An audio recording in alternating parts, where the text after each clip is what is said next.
अदिति के हमशक्ल को देखकर मंगल के होश उड़ जाते हैं। मंगल एक असहाय इंसान को बचाने के लिए निकली थी। एक निहत्थे इंसान पर मंदिर के बाहर ही हमला हो रहा था और नरम दिल मंगल उसे बचाने के लिए सीधे वहां पहुंच जाती है। लेकिन बेचारी मंगल को कहाँ पता था कि वहां उसकी मुलाकात आदित्य सक्सेना के हमशक्ल से होगी। आदित्य का चेहरा देखकर मंगल के पांव तले जमीन खिसक जाती है। उसका दिमाग काम करना बंद कर देता है। कुछ समय के लिए उसे ऐसा लगता है मानो दुनिया थम गई हो, क्योंकि 5 साल पहले जिस व्यक्ति की कार एक्सीडेंट में मौत हो गई थी, वह व्यक्ति उसके सामने जिंदा खड़ा है।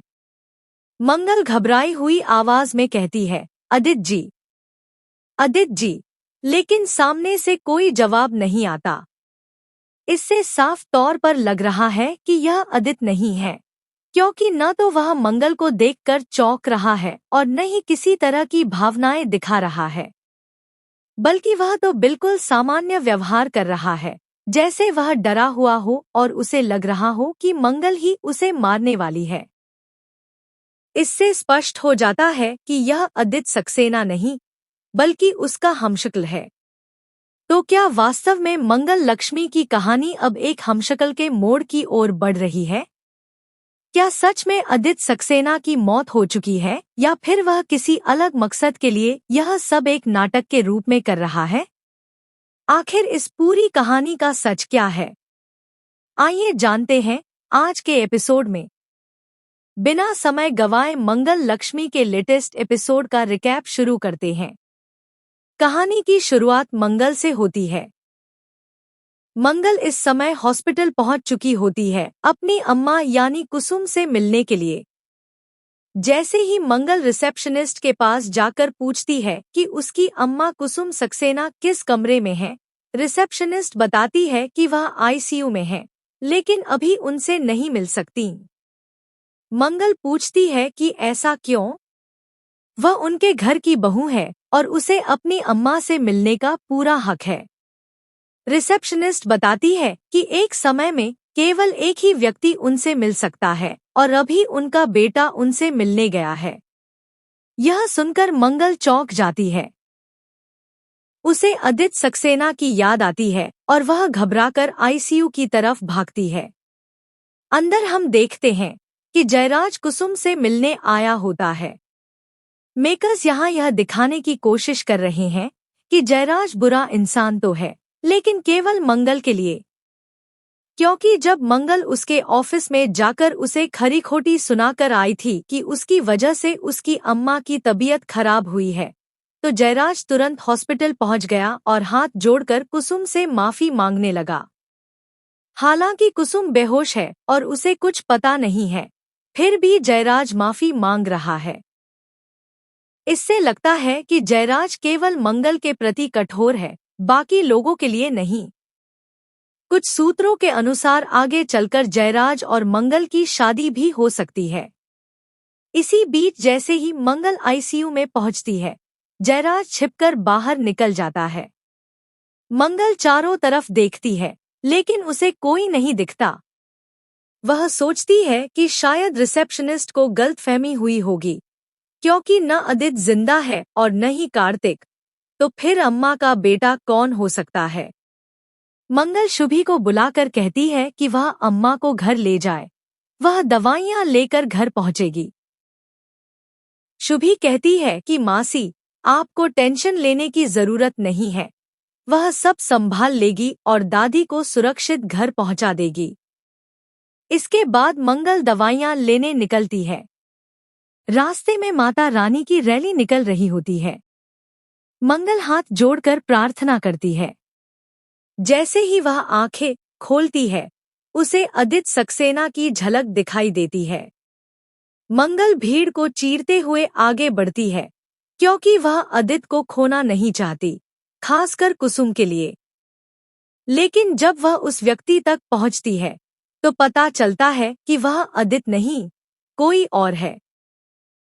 मंगल खुद से कहती है कि उसे क्या हो गया है।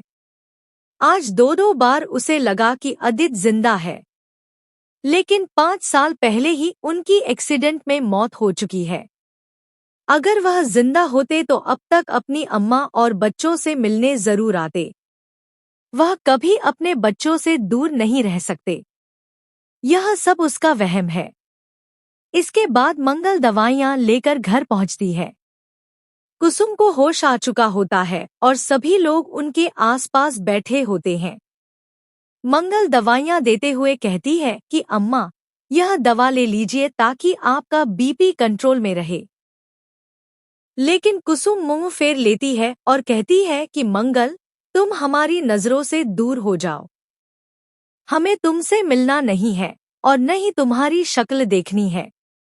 मंगल माफी मांगती है, लेकिन कुसुम कहती है कि इतनी बड़ी बात को इतनी आसानी से कैसे टाला जा सकता है। उन्हें लगा था कि आदित्य की मंगल से शादी कराकर उन्होंने गलती की, इसलिए वह हमेशा मंगल का साथ देती रहीं। उन्होंने मंगल को बेटी का दर्जा दिया, लेकिन मंगल ने उन्हें 5 साल तक अंधेरे में रखा। अगर आदित्य उनकी जगह होता तो ऐसा कभी नहीं करता। मंगल सफाई देती है कि परिस्थितियां ऐसी थी। तभी गायत्री बीच में आकर मंगल को वहां से जाने को कहती है और कहती है कि जीजी तुम्हारी शक्ल नहीं देखना चाहती। उसी समय ईशाना आती है और पहली बार मंगल का साथ देती है। वह बताती है कि 5 साल पहले जब पापा का एक्सीडेंट हुआ था, तब दादी को यह खबर मिलते ही उनकी हालत खराब हो गई थी। डॉक्टर ने सख्त मना किया था कि उन्हें कोई तनाव न दिया जाए, इसलिए मम्मी ने सच छिपाया। लेकिन वह भी इस सच के बोझ से 5 साल तक दबती रही। इतना कहकर ईशाना चली जाती है और मंगल उसका धन्यवाद करती है। ईशाना कहती है कि वह मम्मी का साथ देने नहीं, बल्कि अपना दर्द जाहिर करने आई थी। अगले दिन मंगल ऑफिस जाने की तैयारी कर रही होती है। तभी जयराज और उसके पिता सुदेश जी से मिलने आते हैं। दोनों परिवारों में पुरानी दोस्ती है।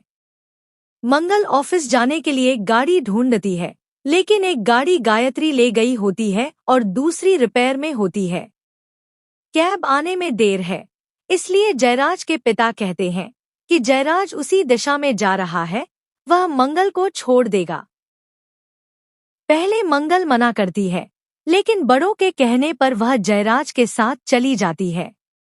रास्ते में दोनों के बीच बहस होती है और मंगल गाड़ी रुकवाकर उतर जाती है। वह मंदिर की ओर चली जाती है। जयराज भी वहीं जाता है। तभी मंगल देखती है कि कुछ लोग मिलकर एक निहत्थे इंसान को मार रहे हैं। वह उसे बचाती है और सबको डांटती है कि मंदिर के बाहर इस तरह मारपीट करना शर्म की बात है। जब वह उस व्यक्ति का चेहरा देखती है तो उसके होश उड़ जाते हैं, क्योंकि वह बिल्कुल आदित्य सक्सेना जैसा दिखता है। इसी के साथ यह एपिसोड समाप्त होता है। आपको यह एपिसोड कैसा लगा, कमेंट सेक्शन में जरूर बताएं। मिलते हैं अगले इंटरेस्टिंग वीडियो में। तब तक के लिए गुड बाय।